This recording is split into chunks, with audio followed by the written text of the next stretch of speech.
Welcome to the Production Talk podcast with me, Jan of mixartist.com.au. In this podcast series, we celebrate the modern way of producing music. We want to talk about all things related to songwriting, recording at home, and music production. So if you produce your music at home, this is the place to be. Please subscribe and recommend this podcast to all your friends.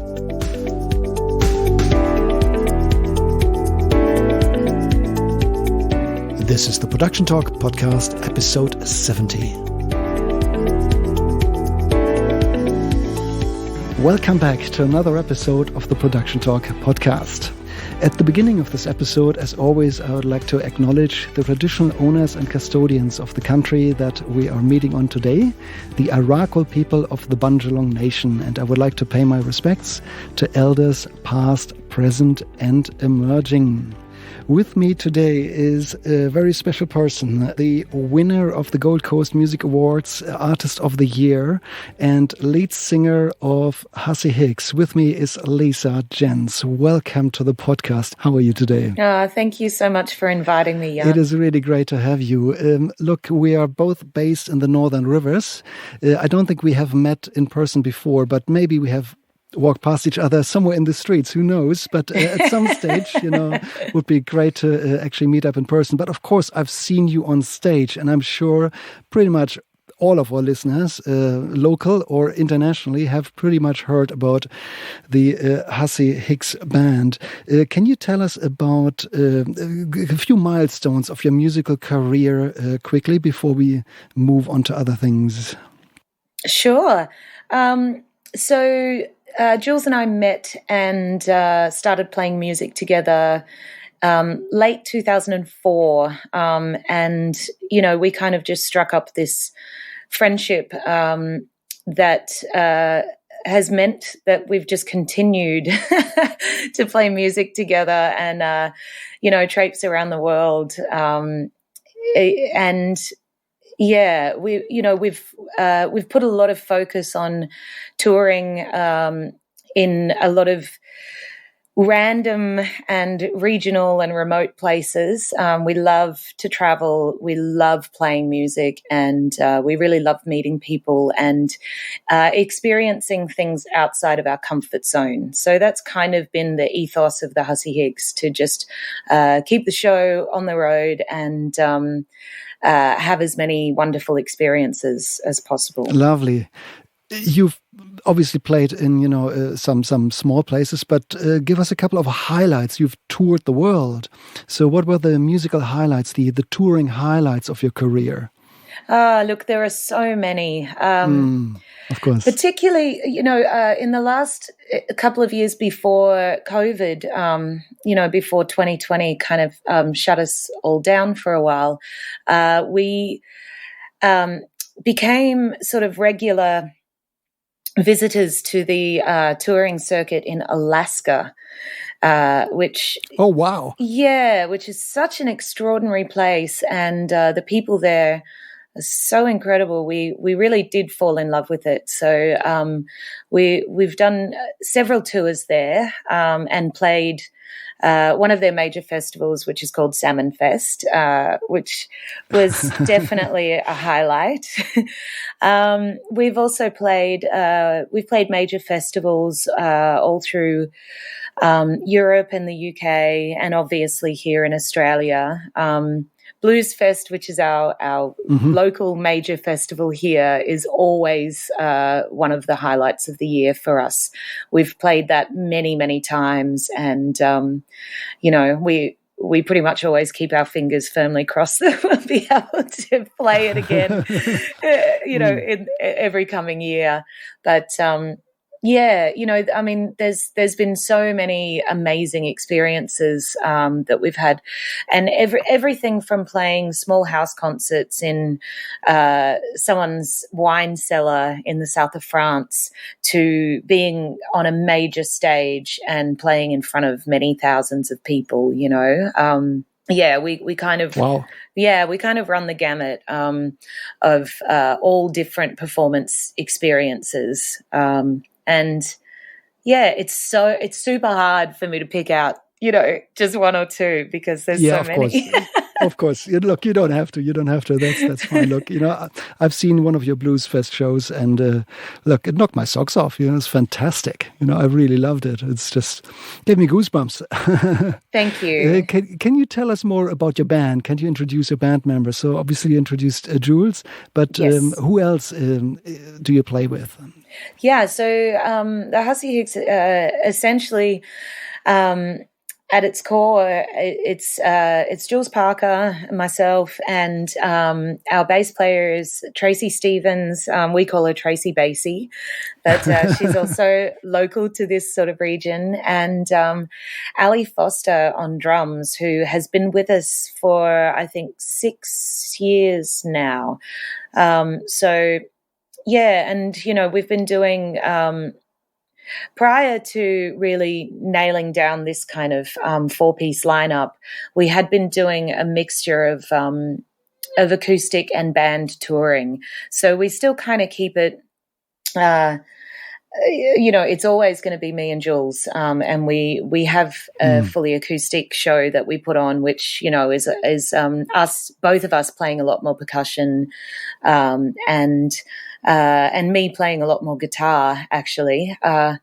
But with the band set up, then, my role changes slightly to more of a front person role, because, the songs are still split up fairly evenly between me and Julz, as to who is the lead, who takes the lead on, that particular song. But yeah, with the band, it's a really fantastic experience, but certainly for me, because basically I get to just kind of jump around on stage and have the time of my life. And there's a lot of intensity. We have a lot of light and shade in our live shows, so we try and really build up to huge moments, and I get to sing from every single part of my whole body. So it's a really, really great experience, and it's been wonderful.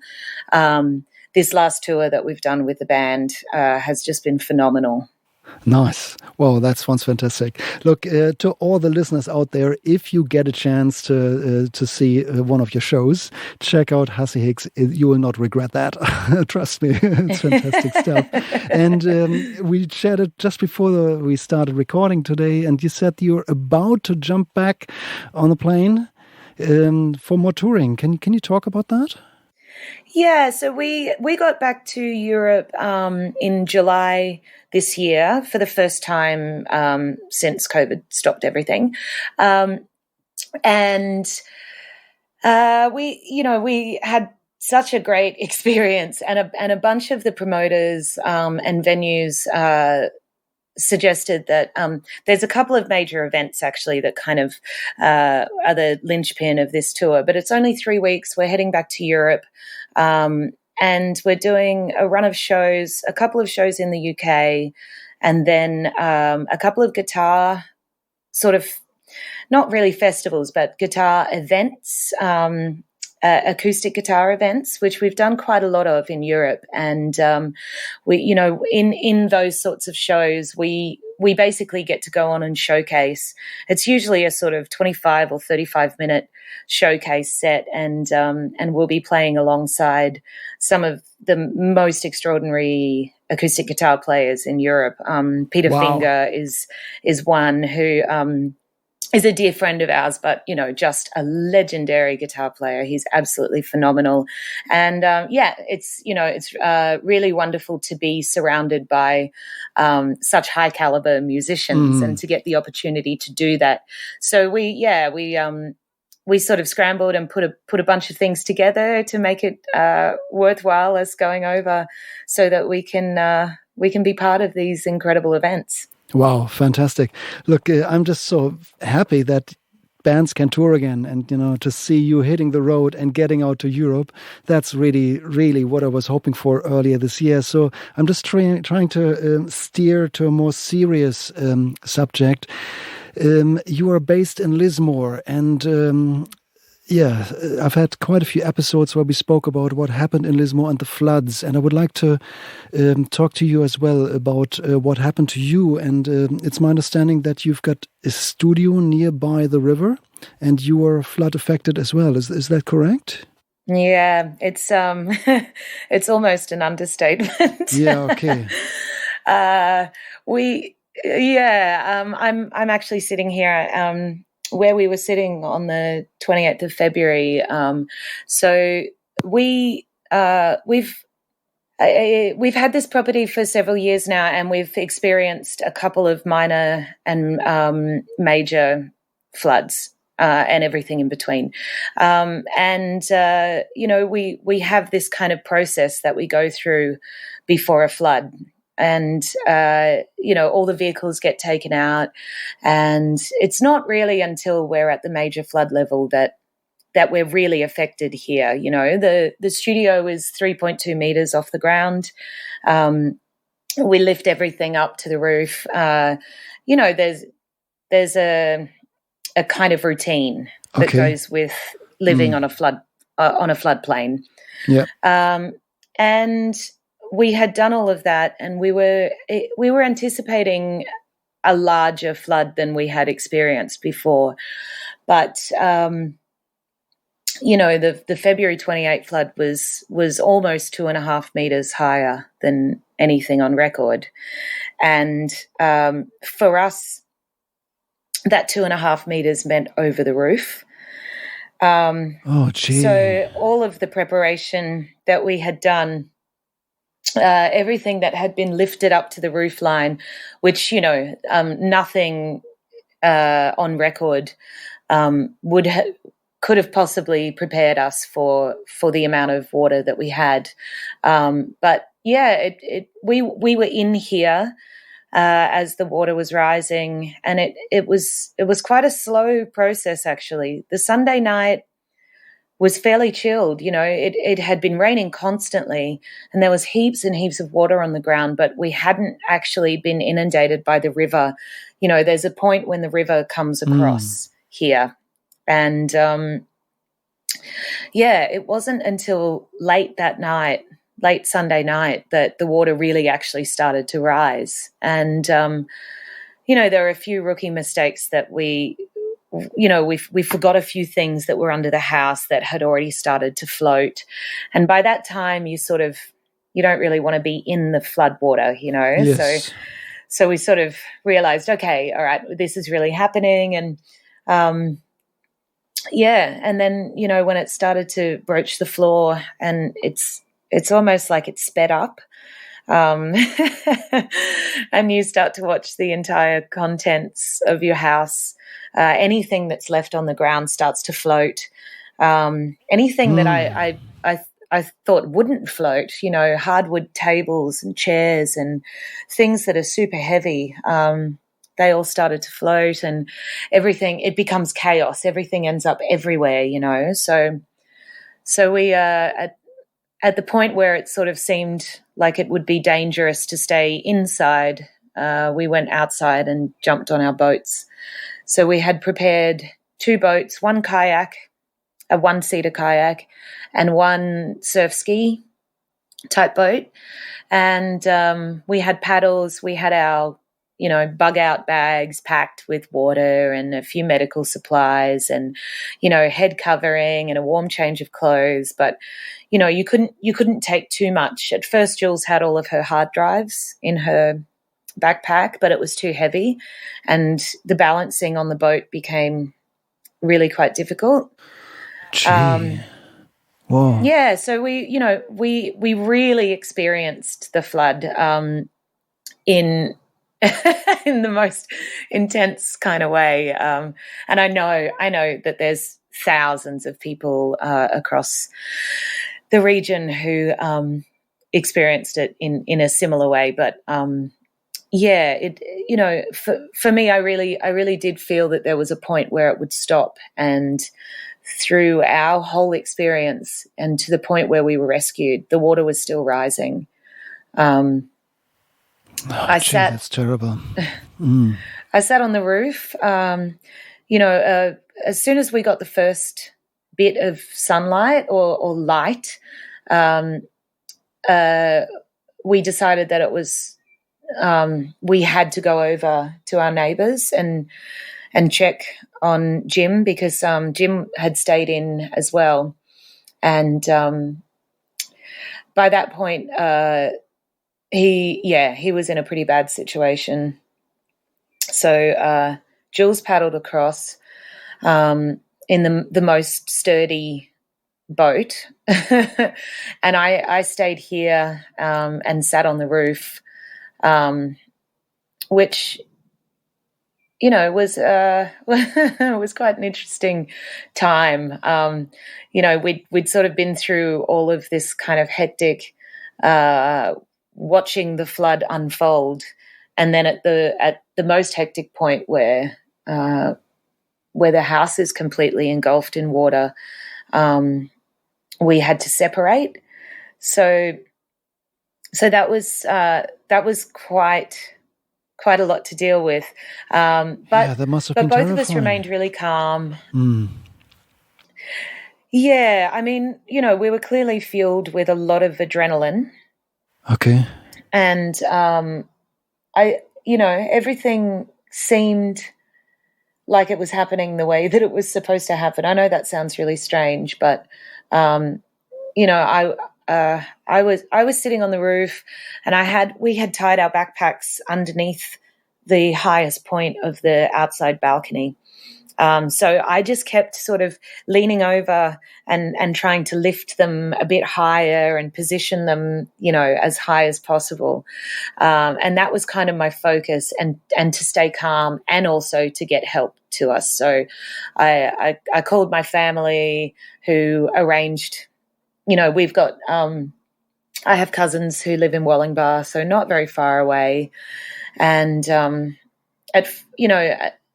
initially, both Julz and I said, you know, we don't want to put anyone else at risk. This was our choice to stay in. So, you know, we'd called the SES about 8 hours before that, and kept calling, and, you know, they were obviously completely overwhelmed. So our chances of being rescued by the SES we'd realised that they were pretty slim by this point. And so eventually my cousin, both of my cousins put the boat in and managed to come and rescue us. And, you know, Julz was over next door holding Jim out of the water, holding his supporting his body so that his head was out of the water. Oh, wow. For many hours. Gee. Yeah. And it was, they were still under the balcony because, you know, Jim didn't have great capabilities of movement. You know, he was in terrible shock, and had been, he had been submerged in the floodwater for several hours. And yeah, so the options of sort of swimming up and pulling themselves onto the roof was sort of that. Yeah, it wasn't really an option. So you know, Julz was trying to work out what their next step was, because they were at the point where they only had a few centimetres before their heads would actually be underwater, you know. Oh, so gee. Our rescue boat arrived just in time, and we were, you know, I guess, I don't even know how far we are, but we kept kind of cooeying across. Okay, so to kind of make, you could communicate? We could, and we still actually had phone communication at that point. And, you know, both of us were constantly trying to call the SES. I contacted all the neighbours that I had phone numbers for, to say, do you have a boat? We're in real trouble here. You know, can you get us? And so there was a bunch of different things happening, and, you know, a bunch of different people sort of planning to rescue us. And finally the boat came in, and we managed to get to dry land. And it was about 4 or 5 days later that we came back here. We borrowed another kayak, and we kayaked over the low part of the property, which was still underwater, to access it. And we walked in, and it was it was unbelievable. The drums obviously floated the highest, so there were just drums on top of things everywhere. Everything was upside down. Everything was covered in mud. All of the guitars that we'd stacked up against the roof, some of them were still stacked against the roof. Some of them had fallen down and were, in piles of just, Oh no. just mud covered. Yeah. So the whole studio was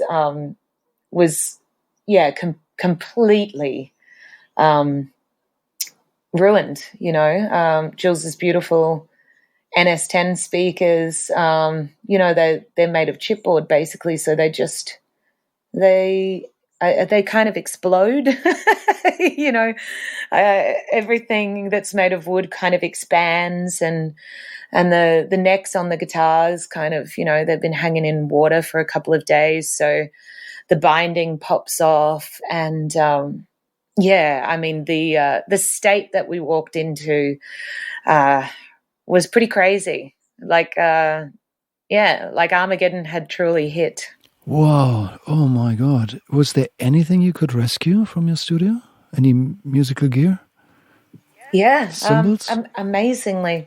Amazingly, actually, some of Julz's beautiful valve compressors, which, we initially were just going to throw them all in the don't keep pile. And some musical friends of ours said that water damage is not necessarily the worst thing, and that sometimes things can be saved. So Julz got advice to put a bunch of things in demineralized water. And so she got these big tubs and filled them with demineralized water and put some of her rack units and some of her pedals, a bunch of different things in demineralized water, and left them sit there, which sort of allows the dirt and mud and stuff to settle. And thanks to her amazing technical guy based up on the Gold Coast, a lot of it was actually saved after, months and months and months of, putting them in water and then sort of letting all of the dirt and mud seep out, and then cleaning that off, and then putting them in water again, just this constant process of really gentle cleaning. And, we were absolutely stunned that they survived. Some of her guitars are being rebuilt by some really dear friends. Oh, that's great to hear. Yeah, all of the drum hardware, and actually the drum shells, they were beautiful DW drum shells, and a drummer friend, actually not even a close friend, sort of a friend of a friend, he said, look, I'll just take them and I'll let them dry out slowly, and I'll clean them all out for you, and we'll see if they come good. And and they did. So they did. Wow. It's quite amazing. But when you're in the depths of everything in your house has been destroyed, it's really difficult to see past that level of utter destruction.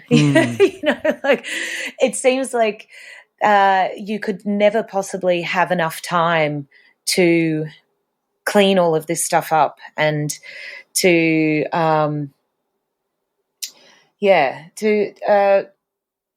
it's completely overwhelming. Of course. And I recall we had a wonderful team of just incredible humans. My family's neighbour is an electrician. He got a team of his guys to come down. They ripped all of the power points and light fittings out, and helped us carry everything out and gurney out the whole house and pull down all the walls and lay them flat so they could dry out. And another friend was up on the roof pulling out every second roofing iron sheet and pulling the insulation. We had that sort of earth wall kind of insulation in the roof and walls, and it's so absorbent that the amount of water that it holds is, it's so heavy. Yeah. So he was pulling all of that out. We were pulling it all out of the walls, and it was a massive, massive, massive effort. But they're bringing things down the stairs, and our job was basically to say, put it in the keep pile or put it in the don't keep pile. And you're so overwhelmed with the state of everything that I got into this headspace of I just want it all gone. I don't want to deal with it. I don't want to see it. That the last, my life up until now is I'm happy to just let everything that I owned prior to this moment go. I guess maybe still in a state of shock or something. Probably, yeah. Yeah, but I'm really glad that there were a bunch of level-headed people there who just sort of said, no, look, maybe this could be saved. Things like microphone stands and things like that are sort of a no-brainer. You can wash them off and that's still going to work. You might need to oil the little components and stuff, but they're still going to work. So, things like that. And then, we started thinking, okay, well, maybe we just put all of the studio gear, and no matter how bad it looks, no matter how dire it looks, maybe we just put it all in a pile. And then we can slowly go through it and see, we didn't know if there were any components of the speakers that may still be okay, or, so we sort of ended up separating it to like all of the musical gear and things that we thought we possibly could save. And then, just this massive, massive pile of, couches and bedding and just stuff that is so disgusting, and the smell is so intense. It was a lot to deal with, and I'm super, super lucky that I've spoken to other people who have gone through the same process, where you just want everything gone. You don't want to deal with it. You don't want to look at it. So I recognize that that's a natural human response. But I feel very, very grateful for those people who were like, hang on, wait, maybe don't throw that straight out. Maybe, maybe give yourself a little bit of time and work through what's actually savable, and do you want to save it, Wow. Wow, I'm speechless. What a story. Wow. And just to the listeners who, are not close by, we have many overseas listeners. This was your story out of thousands in Lismore. There's a huge community, thousands of houses that went under, where there's many, many more stories just like yours. Some were luckier, some were even less lucky. Wow, that gives us an idea of the dimension of what happened there. Okay. Oh, yeah. And, we actually got to the point where we felt like we were really lucky. I know that sounds strange, but in the whole scheme of the devastation of this whole region, because we have such a beautiful and generous community of people through music, but also through. I grew up in this region. I have lots of family in this region, and we had the most incredible outpouring of love and support, and things like I felt like, because I sat on the roof alone in the driving rain, and it was wild. The rain was heavier than anything I'd experienced. But then a few days after that, I heard stories of people who were on their roof for days. And I couldn't even fathom that. And then you hear stories of people who have lived in the same house for 40, 50 years, and they don't have the community that we have access to, and they don't necessarily have the resources that we had to rebuild. It's one of those things. You can never measure your grief against someone else's, or your trauma against someone else's. But I do really feel like in the whole process of this incredible disaster, that we had we were fortunate in many ways, if that makes sense. I see.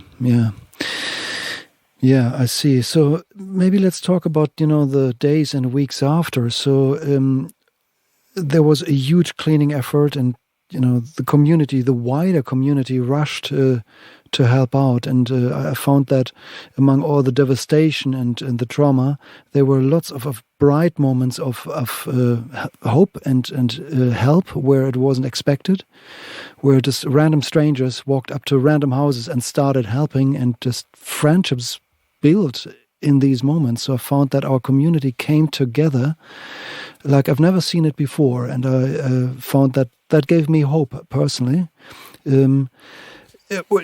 Tell me more about the experience of your friends. You are obviously based in the area. You've been there for a long time. You're an integral part of the musical community. So how did other musicians get through it? Are there similar stories? How did the musical community survive this? Yeah. I mean, look, amazingly, the musical community is such a special place. It was our musician friends who were the ones, a lot of people from the Gold Coast, because we were based on the Gold Coast for many, many years. It was only really since COVID that we sort of started basing ourselves full time down here. And so many musicians just they jumped in their vehicles. They went and filled their vehicles with everything from cleaning supplies to, feminine hygiene products to toothbrushes and, and cartons of beer, things like that.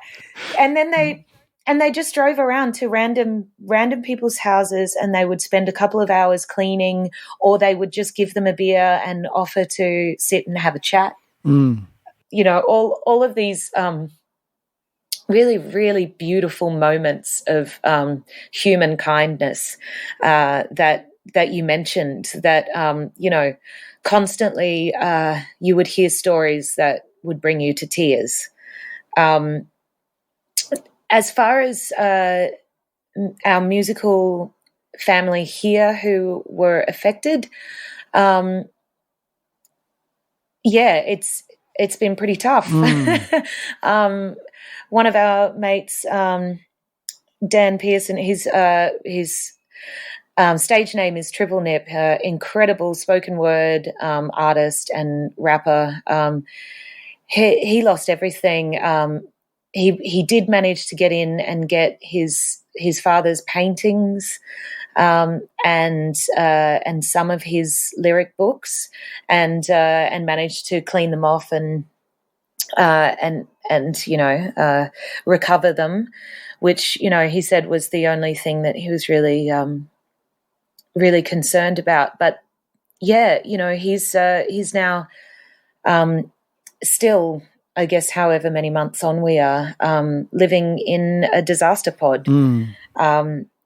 So many people still haven't been able to return to their homes, and anyone who was renting, a lot of landlords have just sort of wiped their hands of it and decided they're just going to sell. So there's nowhere for these people to go back to, even if they did have, if they were able to sort of tidy up and rebuild, the flood houses. So, yeah, so it's been pretty wild. But, some friends of ours who run an event space, they were, it's a big old factory, and they're so high, it's unbelievable. You look at how high they they are, and water still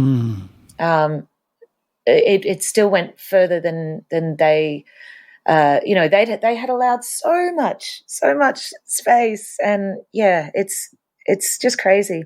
But the real heart of, I guess, the real spirit of the community was when people were finally coming back into town, and it took me and Julz a couple of weeks until we were ready to go back into town, because we're 6 kilometres out of town. And when we did, it was just amazing, because you'd just see dozens of people that and at the recovery hub, it kind of became like this. You could really release. You'd get there and you would see someone, and they would tell you their story, and you're both talking at it. There's this sort of massive like everything gets downloaded and or offloaded, I suppose is the word.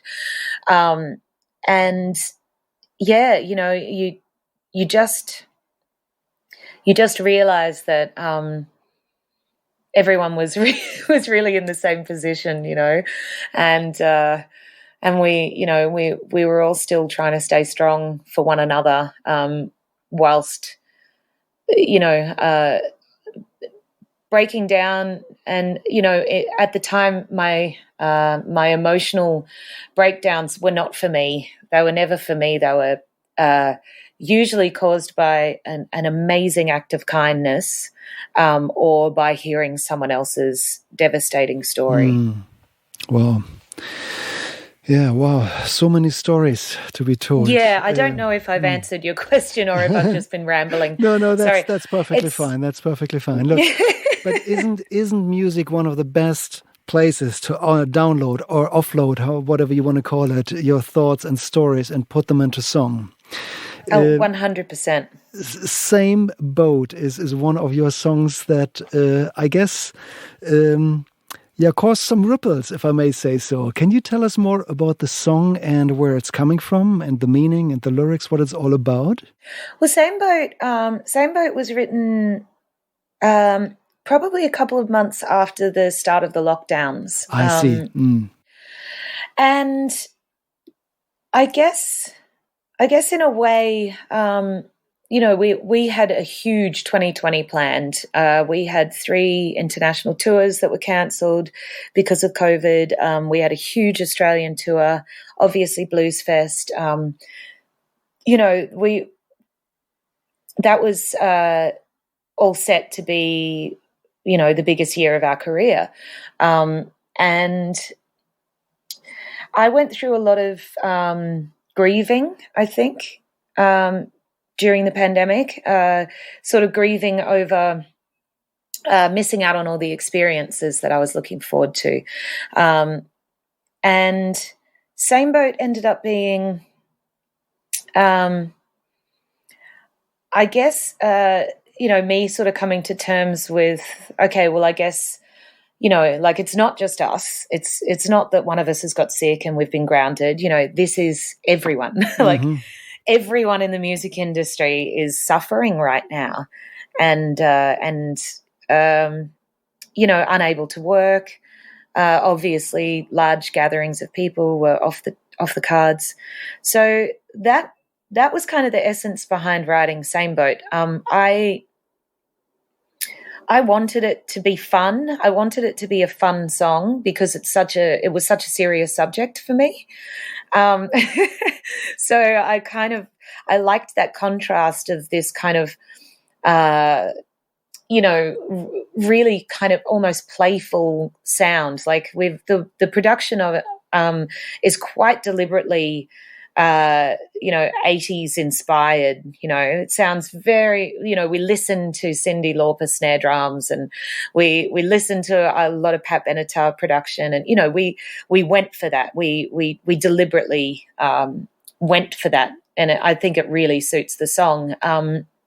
But the most crazy thing about Same Boat is actually, let me back up 1 second. We also released the song with a video game. So, it had been a long-term sort of dream of ours to create an interactive film clip, which was essentially what the video game was. So you can just watch it, but you don't earn any points if you just watch it. So you can play, and the thing is that the game, it starts with our tour van breaking down, and then and this was created by friends of ours. We didn't make the game. We brainstormed concepts, and over a period of a couple of months, it all came together. And so when we released the single, we also released the video game, and we released the video game a week before it went to radio. So the video game is us paddling this little boat on a river and avoiding obstacles. So there's crocodiles and sharks and magpies and stuff like that, and then it goes on to two more little mini games. One's the boat becomes a parachute, and the next one is we make it to the gig, and you have to click the moving circle. So it's a super cute little game that goes with the song. But the ironic thing is that it was actually released to radio on the 28th of February. So the same day that Julz was paddling over to rescue Jim, and she was avoiding plenty of stuff in the floodwater. That was our official Same Boat release. So oh, wow. Our heads were just spinning from that. It took days for us to kind of come to terms with what had happened. We almost sort of felt a bit responsible as well in this weird kind of way. Like, did we actually manifest this? Surely not, Of course not. Well, yeah, but a crazy experience. Okay. Wow. Look, I think it's really inspiring to see how you turn a piece of music into a video game as well. And that got you a fair bit of attention by itself, didn't it, the video game? So wasn't there quite a bit of media attention as well?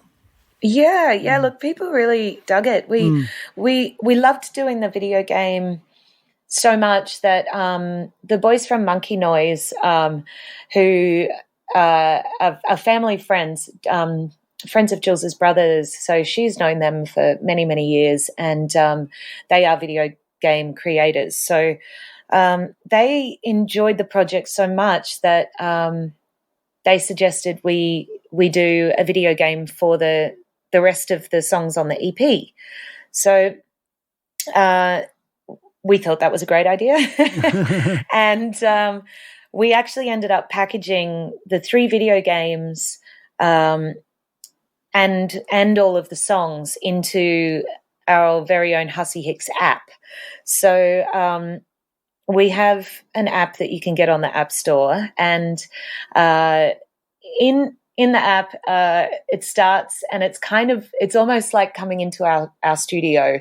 You go up the stairs, and then you come into our studio, and you'll see the band sitting there, jamming on guitar or playing the video game or whatever, and then you can choose to go into whichever room you want. So you can play the video game, or you can or you can play all 3 video games, or you can just listen to the music. We're planning to make another room where we can upload unique content that's only available on the app.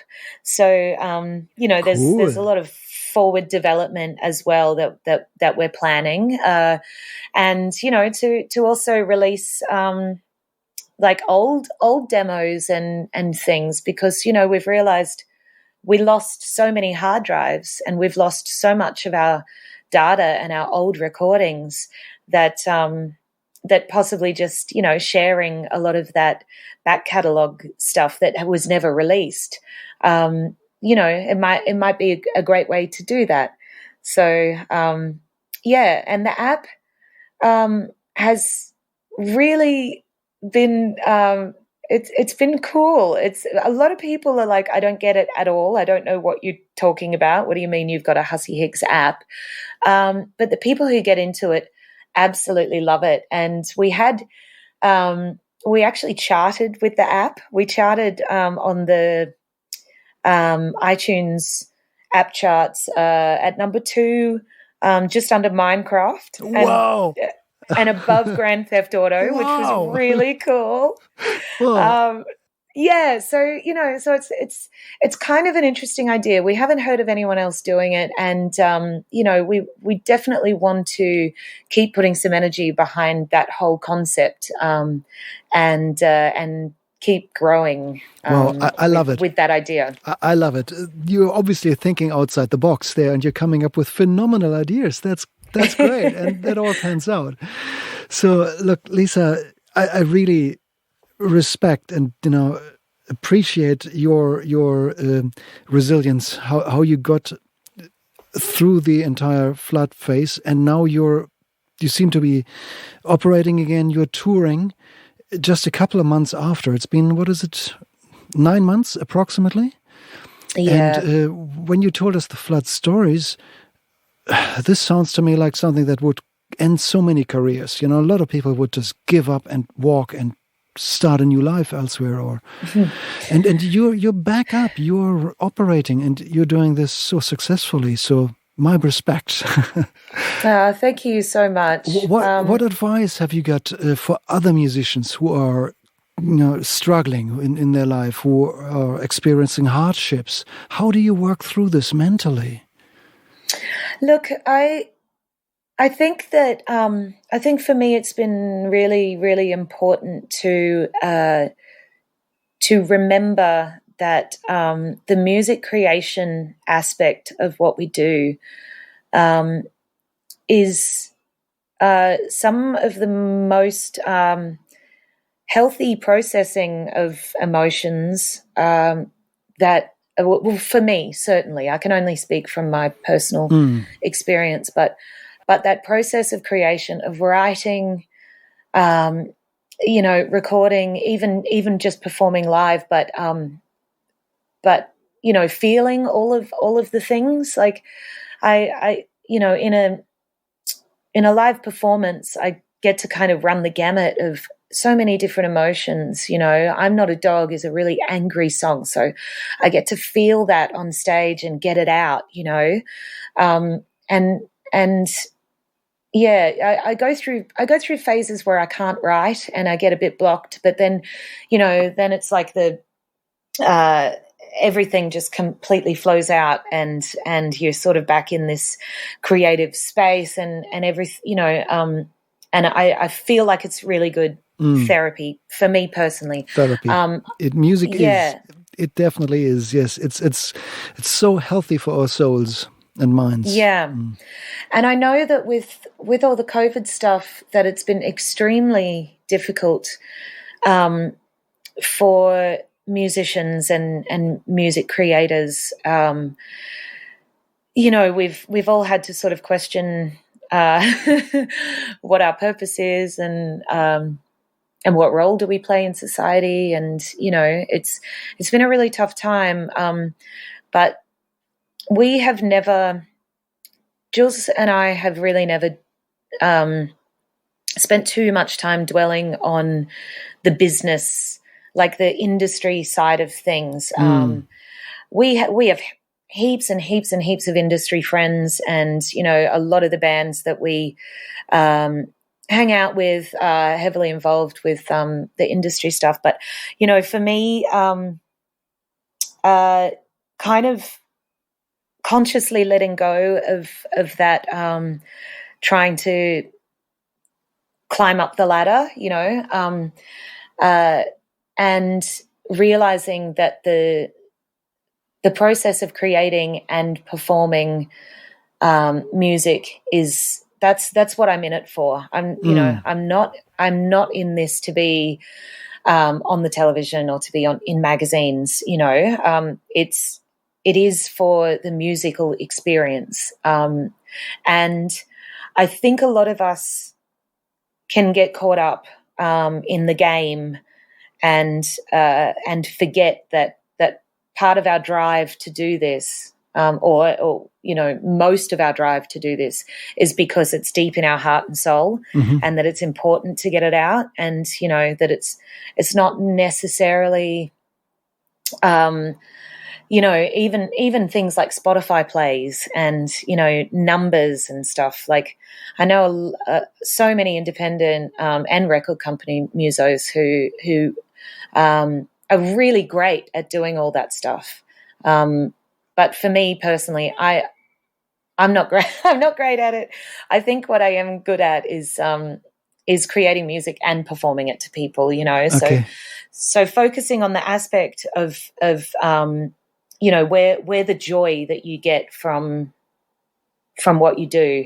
Does that make sense? Got it. Yes, of course. So you're not trying to do everything. You're just doing what you enjoy most, and that's your superpower, isn't it?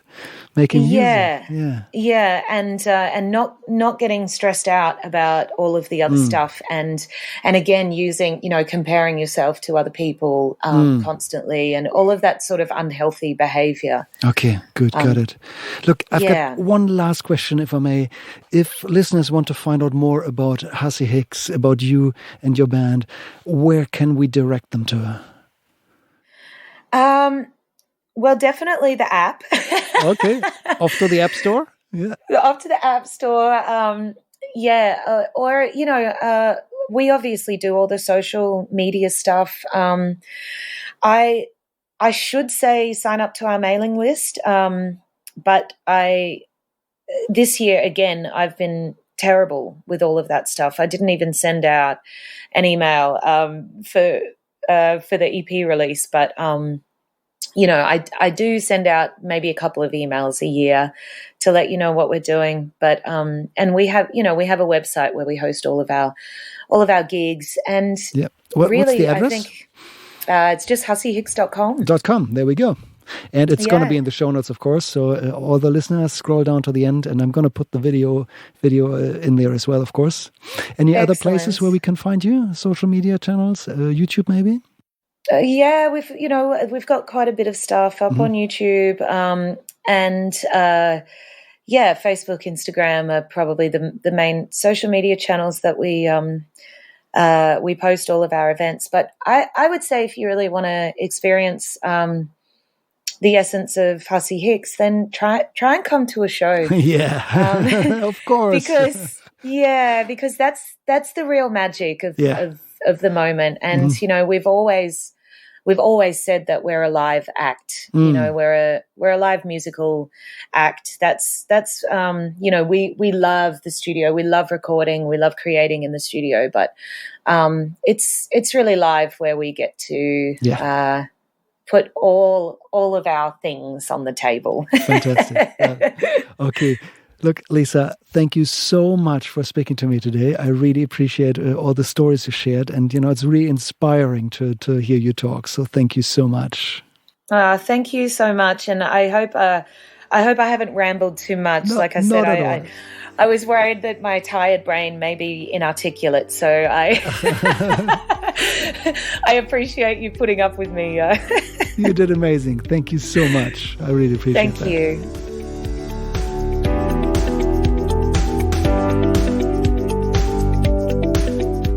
Thank you so much, Leesa Gents of Hussy Hicks Band. And by the time this episode airs, Leesa is probably already somewhere in Europe jetting around touring. So I really appreciate that you made some time for me, and it was a pleasure talking to you. Your stories are very inspiring, and I have the utmost respect of how you got through the flood times. And look at you now, bouncing back and touring again, which is fantastic. All our regular listeners, of course, also know that we've been working on the Flood Songs project for quite some time for the Northern Rivers. It's an initiative that now has finally come to a conclusion. The record is out. Ta-da! You can go to any music player that you like and search for Flood Songs compilation. I've worked on it for many, many months, and it includes lots of amazing local artists, which you may know from previous episodes. So please go over, listen to their music, and if you want to support them, turn your music application in loop mode.